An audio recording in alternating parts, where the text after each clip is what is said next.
أعوذ بالله من الشيطان الرجيم بسم الله الرحمن الرحيم ذلك الكتاب لا ريب فيه هدى للمتقين صدق اللہ العظیم۔ محترم حضرات، یہ سورہ بقرہ کی ترتیب اور نمبر کے لحاظ سے دوسری آیت ہے۔ اس آیت کے پہلے حصے سے متعلق یعنی ذالک الکتاب سے متعلق کچھ باتیں اس سے پہلے کے درس میں آ چکی۔ آج کے درس میں اس آیت کا جو دوسرا حصہ یا دوسرا ٹکڑا ہے ھدی للمتقین، اس حوالے سے چند باتیں پیش ہے۔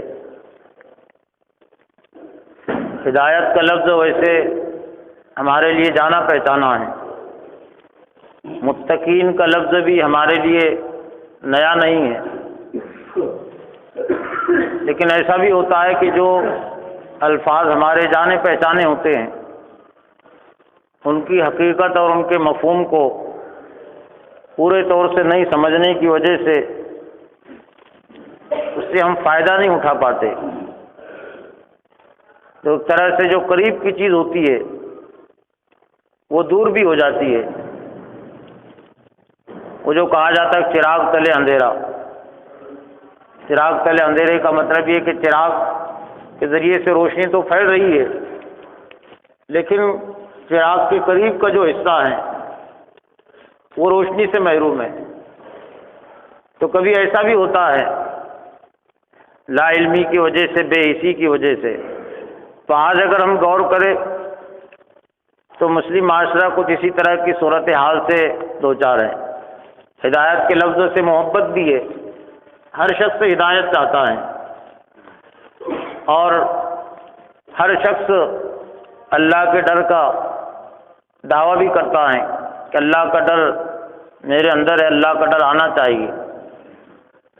لیکن حقیقی ہدایت کسے کہتے ہیں اور حقیقی تقویٰ کیا ہوتا ہے یہ بھی سمجھنے اور جاننے کی چیز ہے۔ تو دراصل حقیقی ہدایت جو حاصل ہوتی ہے تو وہ قرآن کے ذریعے سے۔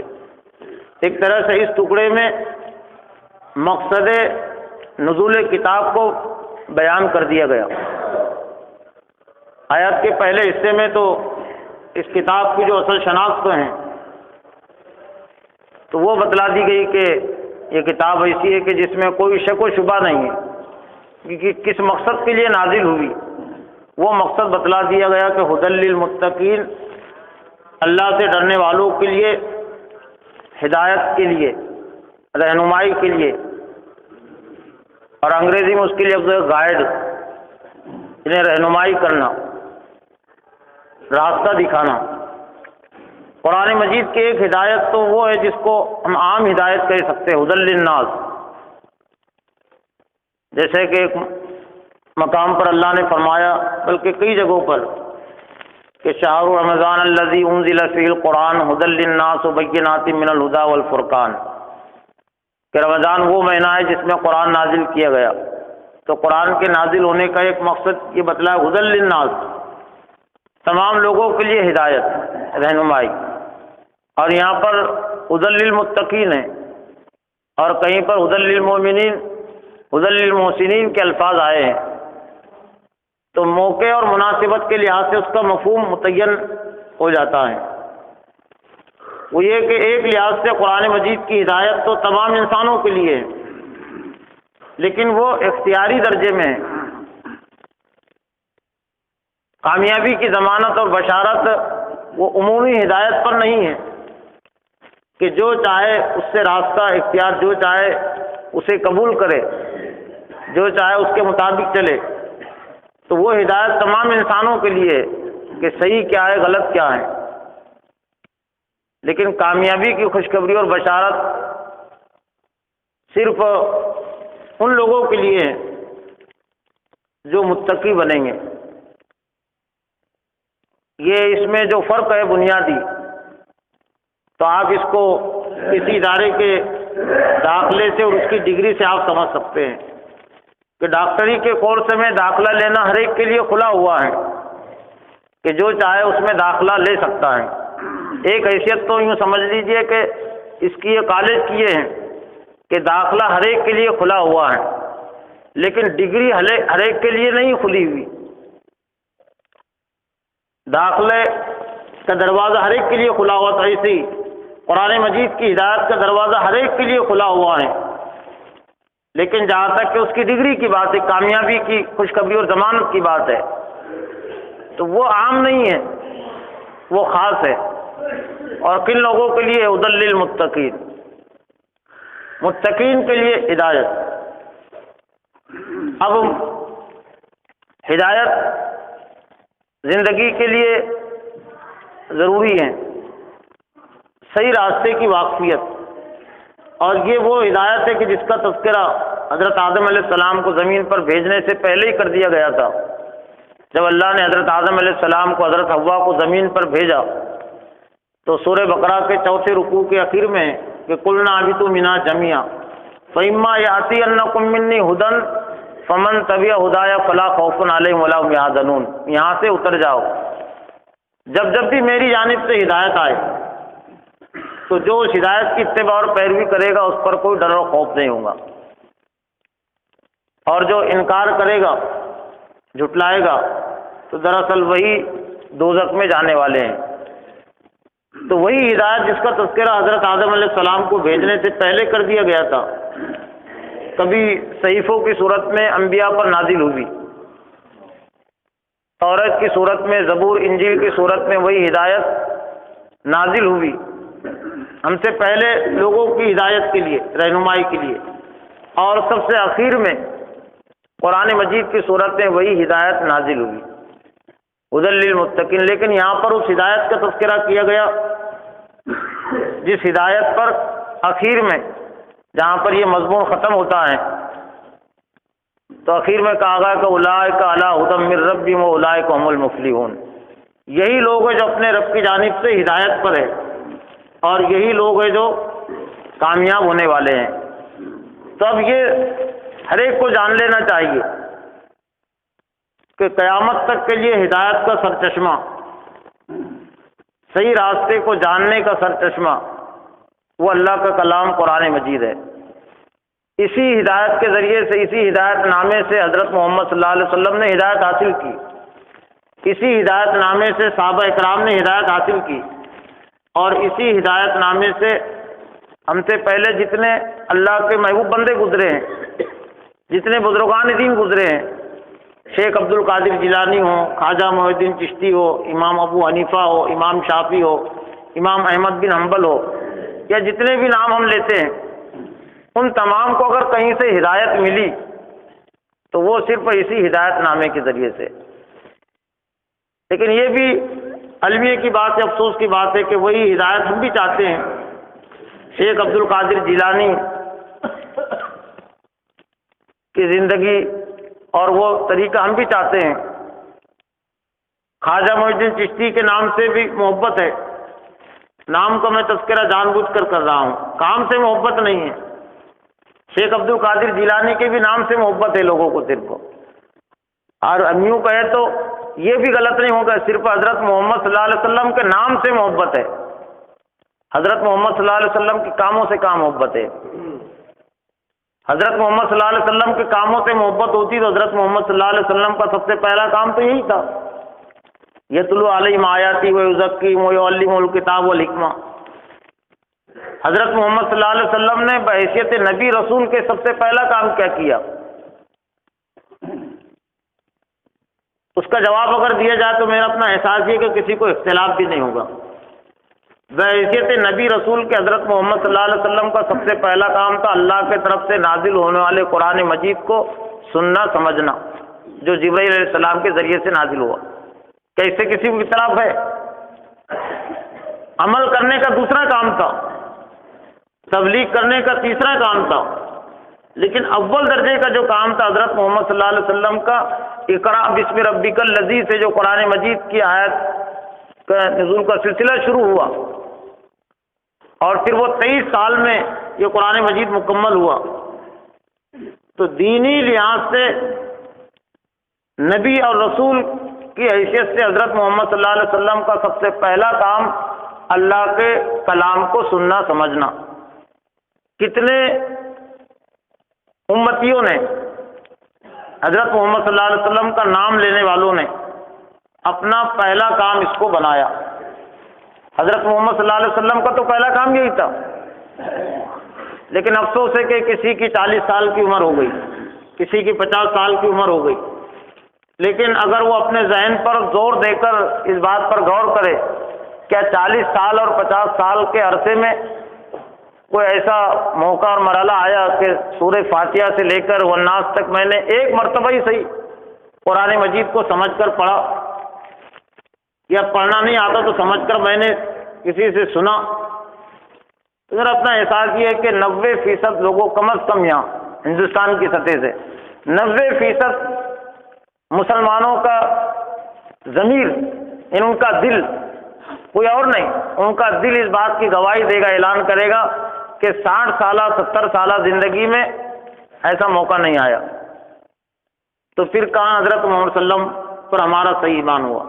تو ھدی للمتقین، یہ متقین کے لیے ہدایت ہے۔ اب متقین تقوی کا جو مفہوم ہے یہاں پر، وہ خصوصی ہدایت کا تذکرہ ہے، وہ ہدایت جس پر کامیابی کی ضمانت دی گئی، اور تمیز میں بات آ گئی دیکھ، عمومی ہدایت وہ تو تمام انسانوں کے لیے، لیکن وہ بہت فرق ہے، جیسا داخلے اور ڈگری میں جو فرق ہوتا ہے تو وہی فرق ہے عمومی ہدایت میں اور خصوصی ہدایت میں۔ تو متقین سے اللہ سے ڈرنے والوں کے لیے ہدایت۔ تقوی کا لفظ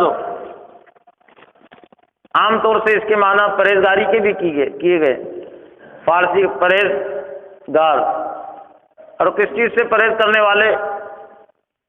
اللہ کی نافرمانی سے پرہیز کرنے والے، اس کے معنی بچنے کے بھی کیے گئے، لیکن تقوی کا جو لفظ ہے بہت وسیع لفظ ہیں، اللہ سے ڈرنے کا مفہوم بھی اس میں شامل ہے، اللہ کی نافرمانی سے بچنے کا مفہوم بھی شامل ہے، اس لیے کہ اللہ کی نافرمانی سے بچے گا کون؟ جس کے دل کے اندر تقوی ہوگا، اللہ کا ڈر و خوف ہوگا۔ لیکن ایک خوف کا لفظ قرآن مجید میں، لیکن تقوی کا لفظ زیادہ جامع ہے، یعنی دل کے اندر اللہ کی عظمت ہو، اللہ کی محبت ہو، اور اس کی ناراضی سے ڈرنے کا، بچنے کا جذبہ بھی ہو۔ ڈر کے لفظوں میں بھی بہت فرق ہوتا ہے، ایک لفظ ہی کہا جاتا ہے لیکن اس کا مفہوم الگ الگ ہوتا ہے۔ ایک شخص اپنے باپ سے ڈرتا ہے، اپنے استاد سے ڈرتا ہے، اپنے دشمن سے ڈرتا ہے، سانپ سے ڈرتا ہے، تو دشمن سے ڈرنے کے پیچھے اس کا کیا جذبہ ہوتا ہے؟ دشمن سے جو ڈرتا ہے تو نفرت اور بیزاری کا جذبہ ہوتا ہے، قطع تعلقی کا جذبہ ہوتا ہے کہ وہ دور رہنا چاہتا ہے، بچنا چاہتا ہے۔ لیکن باپ سے اور استاد سے جو ڈرتا ہے تو قربت کا جذبہ ہوتا ہے، نفرت کا اور بیزاری کا جذبہ نہیں ہوتا۔ میں اس لیے ڈر رہا ہوں کہ میں باپ کے قریب رہنا چاہتا ہوں، باپ کی محبت، باپ کی خوشنودی میں حاصل کرنا چاہتا ہوں۔ تو اللہ نے اپنے بندوں کو جو حکم دیا وہ اسی تقوی کا حکم دیا کہ ہمارے دل کے اندر اللہ کی عظمت اور محبت پیدا ہو، اور اس کے ناراضگی سے بچنے کا جذبہ۔ ناراض اگر ہوں گا میرا اللہ، تو جس طرح سے باپ ناراض ہوتا ہے، استاد ناراض ہوتا ہے، تو دنیا میں جو عنایتیں ہیں، جو مہربانیاں ہیں باپ کی، مجھے حاصل نہیں ہوں گی۔ میں باپ کی مہربانی سے محروم ہو جاؤں گا، استاد کی مہربانی سے محروم ہو جاؤں گا اگر میں نے استاد کو ناراض کیا، باپ کو ناراض کیا۔ تو بہرحال باپ کو ناراض کر کے بھی تو زندگی گزار سکتا ہے لڑکا، کوئی زیادہ فرق نہیں پڑے گا، زیادہ سے زیادہ والد گھر سے نکال دے گا، جو جائیداد ہے، چیزیں دنیا کی وہ نہیں دے گا۔ لیکن اللہ کو ناراض کر کے اگر کوئی زندگی گزارے تو مسئلہ پھر جنت اور دوزخ کا آ جائے گا کہ اللہ کو ناراض کر کے ہم نے ایک طرح سے اپنے آپ کو دوزخ کا مستحق بنا لیا، اور جنت سے اپنے آپ کو محروم کر لیا۔ تو یہی اصل اللہ کے تمام احکام کا نچوڑ اور جو خلاصہ ہیں وہ یہی تقویٰ ہے کہ ہمارے اندر تقویٰ پیدا ہو۔ روزے بھی اسی لیے فرض کیے گئے، نماز بھی اسی لیے فرض کی گئی، اور بلکہ حج اور جتنے احکام ہیں، اللہ کے جتنے احکام ہیں، تو ان تمام احکام کا مقصد یہ ہے کہ ہمارے تقوی کی دراصل جانچ اور پرکھ ہو کہ ہمارے اندر کس کا تقویٰ ہے۔ جیسے قرآن مجید میں کہا گیا کہ یا ایھا الذین آمنوا کتب علیکم الصیام کما کتب علی الذین من قبلکم لعلکم تتقون، اے ایمان والو تم پر روزے فرض کیے گئے جیسا کہ تم سے پہلے لوگوں پر فرض کیے گئے تھے۔ کیوں؟ لعلکم تتقون، تاکہ تمہارے اندر تقویٰ پیدا ہو۔ تقویٰ یعنی وہ حقیقی ڈر جس کے پیچھے عظمت بھی ہو، محبت بھی ہو، ناراضگی سے بچنے کا جذبہ بھی ہو۔ اور قربانی کے حوالے سے کہا گیا کہ لن ینال اللہ لحومھا ولا دماؤھا ولکن ینال التقوی منکم، قربانی کے جانوروں کو نہ گوشت پہنچتا ہے نہ خون پہنچتا ہے، ولکن ینال التقوی منکم، لیکن تمہارا تقوی پہنچتا ہے، اندر کی جو کیفیت ہوتی ہے وہ چیز پہنچتی ہے۔ حج کے سفر کے احکام کے متعلق جہاں پر یہ حکم دیا گیا تزودوا، حج کا توشہ حاصل کرو، تلاش اختیار کرو، لیکن یہ کہا گیا کہ وہ خیر الزاد التقوی، سب سے بہترین توشہ یعنی سب سے بہترین اچھا سامان حج کے سفر کا، ہم یوں کہہ سکتے ہیں پوری زندگی کے سفر کا، وہ زاد التقوی، بہترین توشہ وہ تقوی ہے۔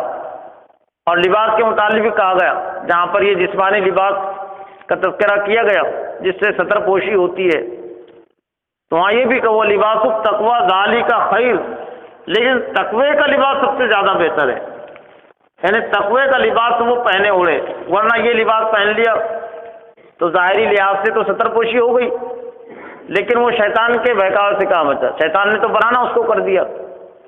اگر اس کے دل کے اندر اللہ کا تقوی نہیں ہے تو جگہ جگہ نافرمانی کرے گا۔